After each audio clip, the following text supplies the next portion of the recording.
All right, y'all. I'm live. DT2 Comics Chat here. And look like I have to do a rant room on Secret Invasion. Okay, I hadn't planned on doing a rant room on Secret Invasion, but after I read this article and then I shared this particular tweet, and then a lot of people responded to what I was saying, I'm like, I see I have to do a rant room on Secret Invasion. Okay, so first up, what I want to do is we're going to read selected excerpts from this article. We're not going to read the whole thing, but we're just going to read selected excerpts, and then I'm going to read my tweet in this response, and you'll see what I'm talking about. Okay, so Secret Invasion director on a rabid Marvel fans. Is it our job to feel their expectations? And then right underneath that, it says he doesn't read reviews. So let's look at this right here. Okay, so Ali Selam is the director. So right here he goes. Oh, I don't read reviews, with all due respect, Selam said. For me, I view all the storytelling work I do as a dialogue with an audience. When the show is finished and put up on screen, that's my half of the dialogue. And the audience then starts their half of the response to it. I think that's valuable, but I don't know. I don't know how to answer the question. And my response to that is, duh. Of course, it's a dialogue with your audience. That's the point. Is that you're trying to tell a story and you want your audience to engage. And when you release the content, of course, that's your portion. Yeah, of course it is. But he's making statements like, I don't know, that's some type of breakthrough or groundbreaking revelation. And he said that's his half of the dialogue or whatever. Then we're not going to watch this trailer because we've seen the trailer, but I want to zoom in on this part. Okay. Here it says, despite the mixed reviews, that's being generous because Secret Invasion is one of the lowest rated pieces of Marvel content yet. Okay, the only thing lower, I believe, is Eternals and one more thing, I forget. So he says, the article says, despite the mixed reviews, Selam holds no regret, recognizing the intrinsic variability in audience reactions and expressing contentment with the overall response to the series. Is it our job to fulfill their expectations, Selam asked, or to tell the story that we're telling? So it's a tricky thing. I would love it if everybody loved it, but I also don't have that expectation myself, so I feel great about the response to it.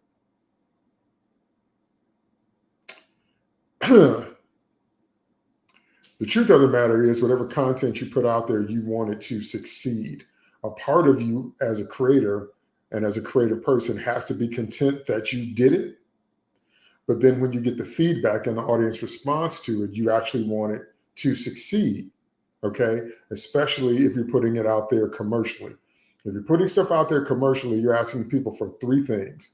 You're asking them for money, time, and emotional investment. And there's nothing wrong with that. But that's the point of why I'm doing this rant room, is that if that's what you're doing, then you do need to care about the audience. You don't need to just throw it up and say, well, I did my part, or I feel good, I'll put it out there. So his question, is it our job to fulfill their expectations? That answer is yes. Where I think people get confused is which expectations? The expectation that you're supposed to fulfill as a creative person, and I hold myself to it too.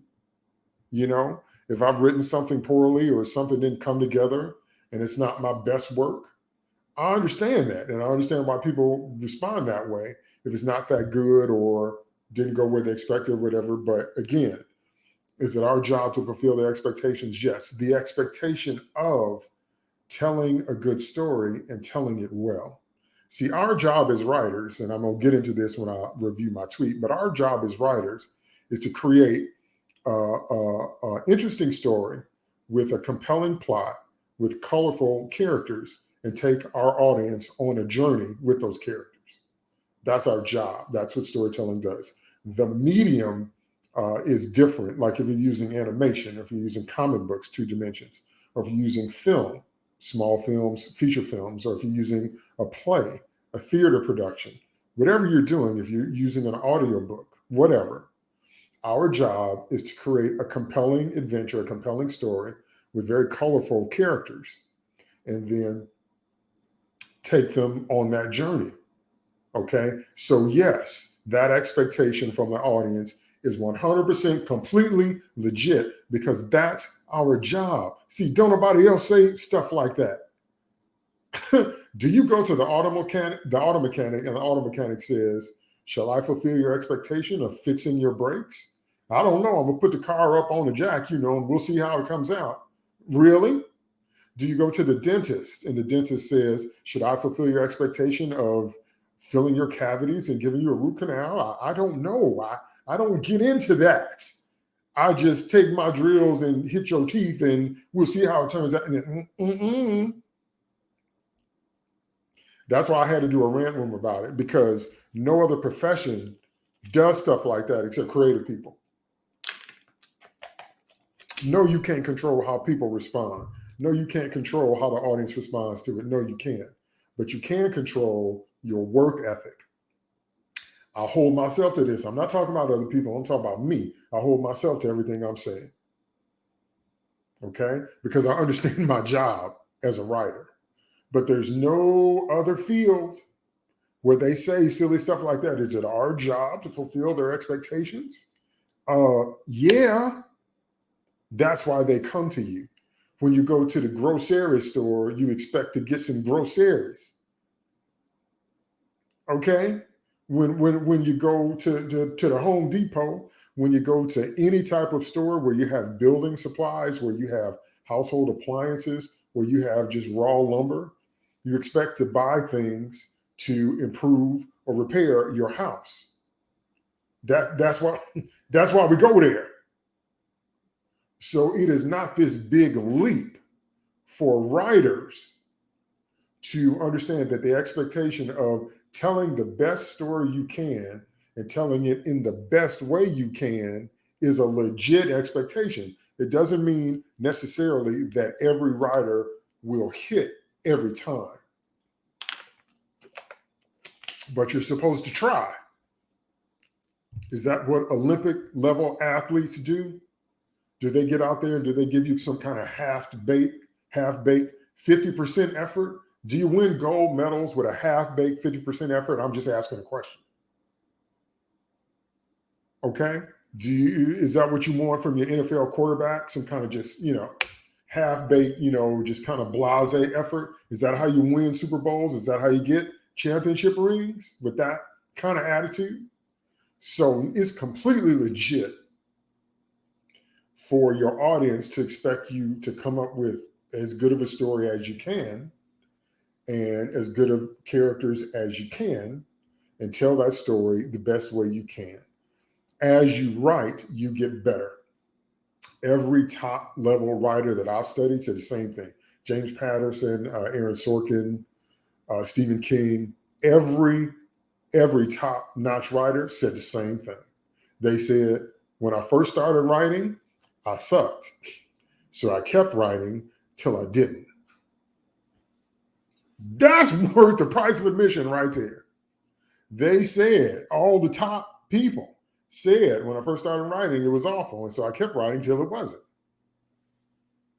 See, you do have control over that. You do have control over your work ethic. You do have control over how much effort you put in the stories. You do have control over that. And the proper expectation, I will say it again, is that I'm going to try to tell as interesting of a story as I can. I'm going to try to create a compelling plot, colorful characters, and then I'm going to take them on an arc. I'm going to take them on a journey, and I'm going to try to do that as best I can. There's nothing wrong with expecting that from a writer. Why you got writer next to your name? Why you got a website that says I is a writer? If you ain't going to try to write well, I can't fit that in my brain. There's that. The other expectations, and see, let me throw this in parenthetically. What people do nowadays is they conflate issues instead of separating issues. They conflate issues and try to act like that all issues are all the same thing.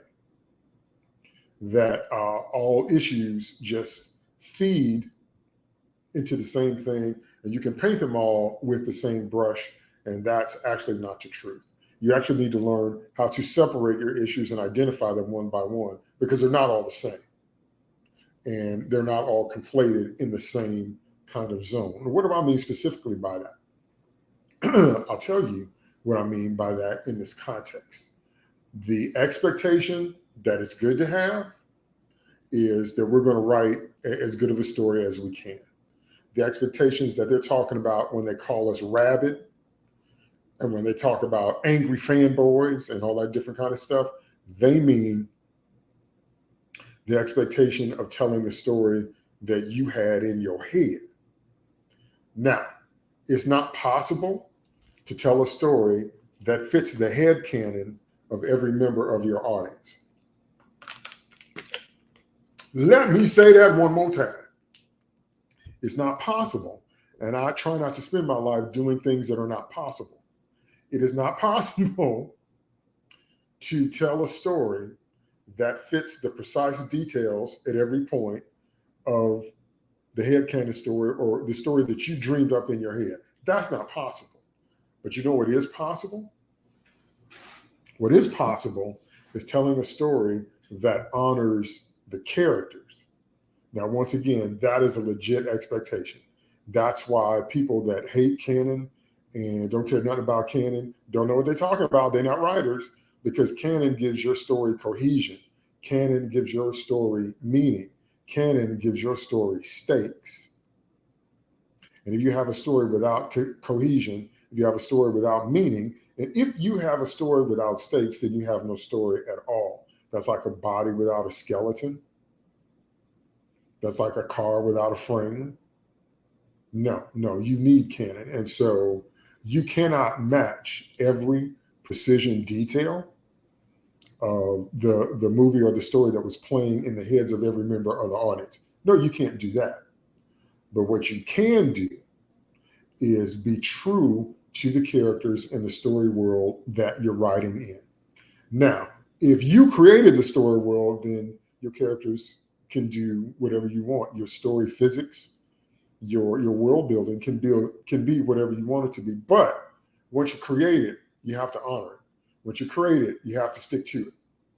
Like I read a tweet today. I don't know if I can find it again. I hope I can find it again. I read a tweet today that says that canonically, Skrulls, when they become super Skrulls, can only absorb 4 powers at a time. In Secret Invasion, when we get to the end, both Gravik and Captain Gaia absorbed what? 7, 10, 12? See, that's what I'm talking about. See, when you don't do your research into the canonical background of the story world you're writing in, and when you really don't get the characters that you're writing, then yeah, you're going to screw that up. And yes, it's right for people to expect you to honor the characters and the story world you're writing. Do you know why? Because you put that name on the marquee. You used Nick Fury to get us, well, the 5 of us that watched Secret Invasion, you used that character and that name. You also used the name Secret Invasion from the Marvel story arc to get eyes on it. So when you use a particular story world and a particular character and a particular story arc name or character name to get eyes on it, then yeah, people have a right to expect you to honor those characters. Now, I know when you translate into a medium, I've said it myself, you can't translate an entire comic book story arc into a 2-hour movie. That's why they keep filming with Dark Phoenix.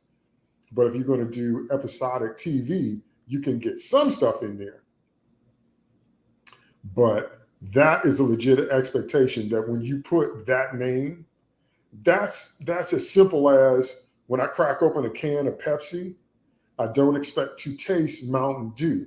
Ain't nothing wrong with Mountain Dew. Mountain Dew is cool. Ain't nothing wrong with Dr. Pepper. I actually love Dr. Pepper. But if the can say Pepsi, when I cracks it open and do that right there, it's supposed to taste like Pepsi. That is not unreasonable. So when you tell me that Nick Fury is in it, I can see him grow. I can see him evolve. I can see all that, but it's supposed to be Nick Fury. Okay. That is not unreasonable. Okay. So again, you can't, and what they keep, calling us rabid and angry and unrealistic and all of that, they're talking about, they think that we're saying you have to tell the story that I want it told, and you have to match all the details in my head. And I know some fans are like that. You can't do that, but you can tell a story that honors the story world that we're already in and honors the characters we already know, because that's the name you put on the marquee to get eyes on it. Always remember that example I just gave you. If you crack open a can of Pepsi and it tastes like Sprite, ain't nothing wrong with Sprite. I like Sprite, but that ain't what's on the can. All right? Now, having said all that, I want to move on to this tweet that I did. And I want to go through that, and then I'm going to read some of your responses, because I love reading you guys' tweets. And I love reading your responses because I love my tweets. I love my audience. I just do. I just do. Can't help myself. Okay, so here we go.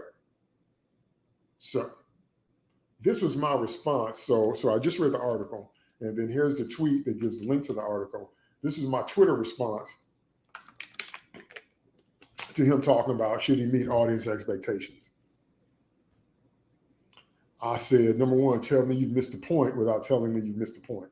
That's what I just got through talking about. You missed the point of, if it says Secret Invasion, if it says Nick Fury, if it's in the MCU, if it's the Avengers story world that we saw come together all the way back in the Avengers movie in 2012, if it's that world, then yeah, we got some expectations. Okay? So you've missed the point.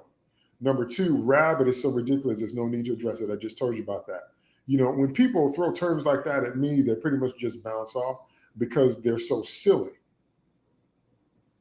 They're just silly. They're juvenile. When you call somebody an angry fanboy, see, I don't understand today's business model, because you're trying to bash the very people that have been following these comics for 30, 40, 50 years, the very people that helped these things get to the big screen, because we supported them before they were popular. And we're going to support comics and comic worlds after the comic, rage, the comic phase in Hollywood. After that wears off, we'll still be here.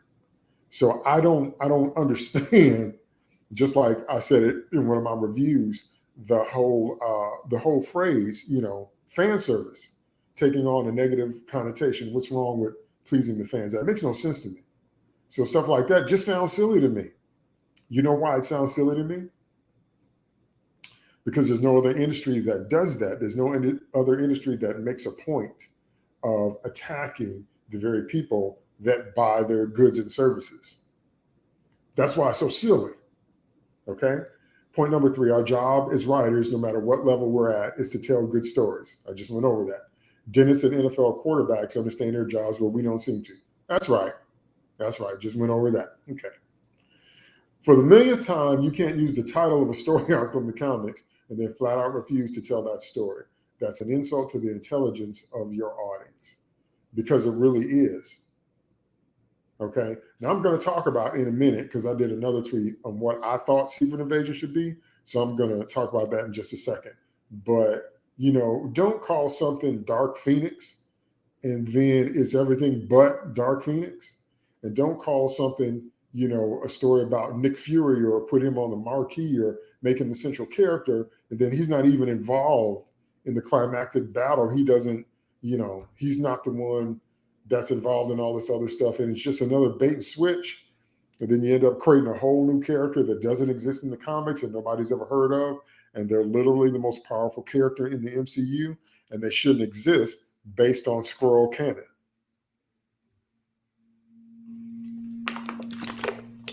So I literally don't care if you call me an angry fanboy, okay? Because I've been reading and buying comics my entire life. In no other industry, well, I guess Bud Light did. Don't get me started. I guess she came on and said that, is just a bunch of fratty, out of touch humor. I guess she did say that. How'd that work out for you? I'm just asking a question. But anyway, so that was number 4. Number 5, when you do 4, it's an admission that the story you want to tell, which was Captain Gaia saves the day, isn't strong enough to stand on its own, so you have to bait and switch it. Now, I don't know how many times we've seen this. We've seen it over and over and over again. They put a main character's name on the marquee to get you to watch the show, and then you find out the show is actually about their replacement. The show is actually about a different character than the one that they used to draw you in. That's weak sauce. You're weak. That's right. I said it. You're weak. That's weak. Do you know why? Because if the story you're trying to tell had any kind of teeth, okay, if it had any kind of substance, you wouldn't have to bait and switch. You can just say, here's a story about this character. Here's a story about this character, and people would just run to it. But they're not going to run to it if you tell the truth. So you say, here's a character you like, and we're just going to sneak in this other story. Yeah, no, you're weak. All right. Then finally, it's one of the lowest rated pieces of Marvel content yet. So how did that not pleasing fans thing work out for you? Isn't the proof of the pudding in the pie?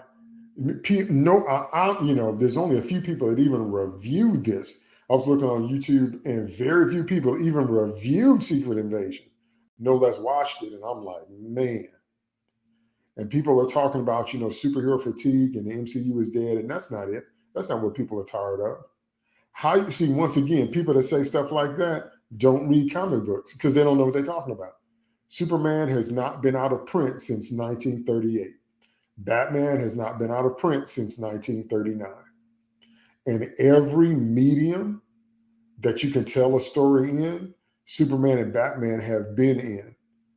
Animation, small films, feature films, radio shows, musical theater, TV shows, printed comic books, regular size comic books, plus size, giant size comic books, annuals, and whatever other technology we're going to develop in the future since 1938 and 1939.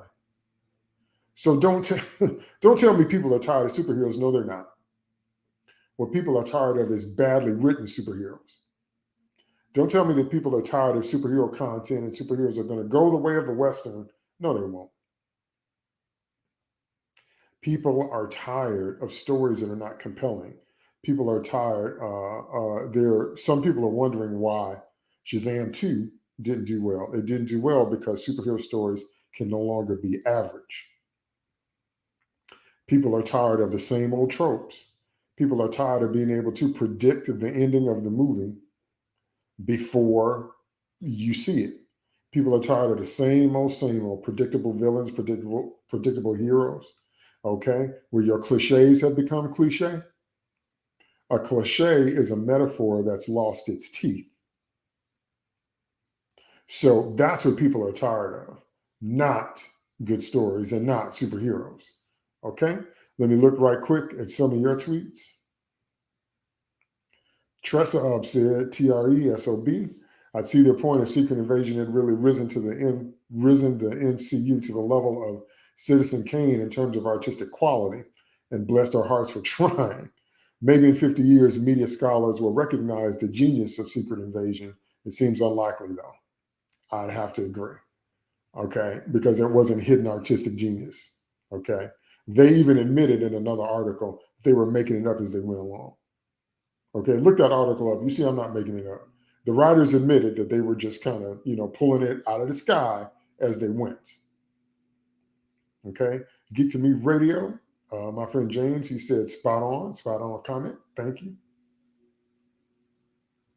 Okay, so Thomas Mallory, TMal761 says Maria Hill has been an important character in the comics and Secret Invasion and other huge comic events, and I think still alive in comics.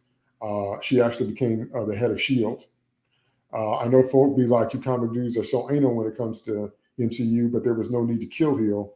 Fury seems to be jaded, as you said, about Nat. Yes. So we had a long debate on Twitter about whether Nick Fury just uses people. If he's narcissistic or sociopathic or just goal-oriented and doesn't really care about his relationships, it's a quite strong Twitter thread. We talked about that a lot. But I still say there should be some remorse for Natasha, for which we still haven't seen anywhere in the MCU. And Fury of all people, because when he fake died in Winter Soldier, she was broken up. If they have that kind of bond, it should be reciprocal. It should be mutual. And I can't talk enough about how, spoiler alert, they killed Maria Hill in this. And for what? For what? See, because people understand the difference, especially, real writers understand the difference when you do something for shock value versus story value. If something is just done for shock value, when the shock wears off, you will see it's empty. When something has story value, if it's shocking, the shocking nature of it meshes with the story value and it resonates on because it means something to the story. And Maria Hill deserved better. I'm really hoping she comes back. I'm really hoping it's revealed later that she was actually a Skrull and she comes back, but she deserved a better, if they have to end her, she deserved a better ending than that. That was just so ridiculous. And then the last shot of her, she's just dead on the ground. And then her mom gets in Fury's face and all that, but that was just ridiculous. She deserved so much better that until I could do a whole rant room just on how they mistreated the Maria Hill character, especially if you know how she developed in the comics. Okay. Flash by Night Comics, TJ Future CPA says, I'm not against using Secret Invasion, but telling a condensed version. Right. That's what I was talking about. If you got 6 episodes, take stuff from the comics and condense it down to half a dozen episodes in a way that makes sense, if done well. I thought the idea of this chess match between Nick and Gravik had some merit, but adding the harvest in the finale took the wind out of those sails. That's right. That's right. Just for what? So let me bounce over here and I will show you. Now, don't forget to leave me some comments now. If you're watching this on Twitter, leave me some comments on my Twitter feed. And if you're watching me on YouTube or Facebook, leave me some comments in the chat because I want to hear what you think. Okay. All right. So let me share my screen and let me tell you what I would have done had I written Secret Invasion. First of all, I would have changed the name to Secret Invasion: Nick Fury, or some people suggested simply Nick Fury, or The Return of Nick Fury, I think would have been apropos. That right there would have got you more interest. Because I hate that Nick Fury walked out at the end of Winter Soldier, and then, we see him a little bit in Age of Ultron, but I hate that he wasn't really in the mix for the later phases. That makes no sense to me, because every post-credit scene that he was in the first movies said, there was an idea. That's his speech about the Avengers Initiative. How is he not going to be included in all this stuff? That got on my nerves until No Not One. Okay? So if we're going to bring him back, there needs to be some fanfare about that. So his name should have been on the marquee instead of Secret Invasion, because you didn't tell that story. Okay? Then part of it should have been about resolving the conflict between the Skrulls, but it should have included Carol Danvers. They kept name dropping her. They kept saying, me and Carol Danvers, this is the promise, and all this big grandiose kind of stuff, and we never see Brie Larson. I'm like, if you're going to spring, if you got the budget for Samuel L. Jackson, you can't tell me you don't have the budget for Brie Larson if you're going to keep name dropping her.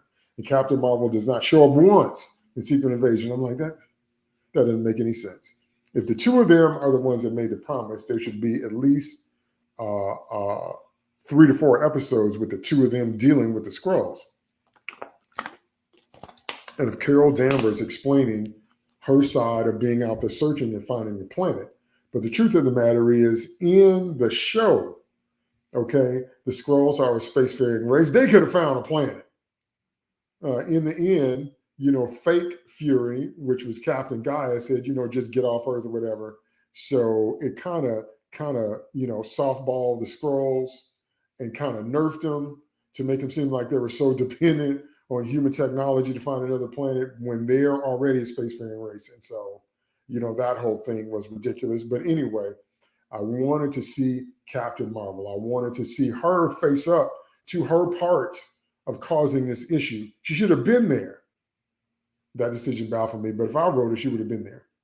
But then, before it's all over, there's no way you bring Nick Fury back down from his space station and he doesn't get intel, especially since we found out in the show that he has had a cadre of secret Skrulls working for him this whole time. That's how he knows stuff, because he's had a small army, a small band of shapeshifters working for him. No way we get that kind of revelation. And he don't know about Wanda Maximoff, because Wanda Maximoff is officially a bigger threat to the MCU than Thanos ever was. Because what Thanos did, he did on Earth. Okay, he got rid of half of all living things on Earth. What Wanda Maximoff did was tear up the multiverse. So she tore up multiple Earths and multiple planets and multiple realities and multiple dimensions, trying to find her fake kids that never existed anyway. And Wanda didn't care who she killed. I need you to let that hit. Wanda Maximoff did not care who she killed to make that happen. So you can't tell me if these Skrulls have been around. Now, the big debate is, of course, how long was Rhodey Skrull a Skrull? Okay. Most people think that Rhodey became a Skrull after Civil War. When Rhodey got hit and went into the hospital, Rhodey got crippled from Vision's blast. Most people are saying that every instance of Rhodey we've seen after that was actually Skrull Rhodey. Why? Because when Gaia uncovers the humans that are being held down in the underground chamber, when Rhodey gets out of his pod, he's still hobbling, he's still weak, he's still bent over and having a hard time getting himself together. So that might suggest that, again, the last time we saw the actual Rhodey was in Captain America Civil War. If that's the case, you know what that means? That means the Skrulls have been around for all of those events. How in the world could Nick Fury not know about Wanda Maximoff? He would have to know. And how? Remember, go back and watch Avengers and go back and watch Age of Ultron. Remember that the whole reason Fury was developing weapons based on the Tesseract and based on the Infinity Stones technology was because of Thor, because Fury realized that we're not alone in the universe, and other Earths, not other Earths, other worlds and other races now had Earth on their map, on their scorecard. Okay. And Tony got really paranoid and Wanda got in his head, but Tony wanted a suit of armor around the world because he got freaked out when he took the nuke up there and he saw the Chitauri ships, and he realized, that we can be invaded at any time.